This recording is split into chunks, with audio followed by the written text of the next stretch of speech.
Hey, what's up everyone? Welcome back to the channel. In this video, I'm going to show you guys how to do the deep research on the Perplexity and how to use and resources, evaluate the resources.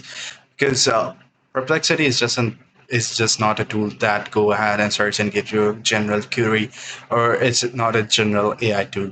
It's a tool that used for the deep research.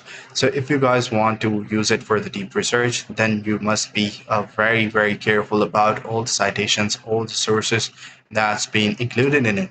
So what we're gonna do, I'm gonna show you guys. There are a few things that you guys can do. One is to use the focus. If you're doing an academic research, make sure that you go ahead and tell it to be specific.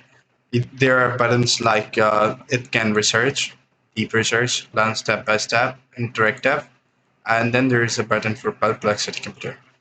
So there are some of the models as well over here, but I would strictly suggest you guys to type in if you want to use a resource. For example, if there are different modes from here, you guys can go ahead use deep research scale and tell it to focus on academic resources.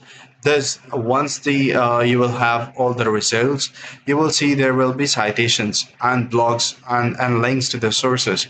Then you have to verify it by going and opening those links, and then you will know that they are actually credible and you guys can use it into your own research models.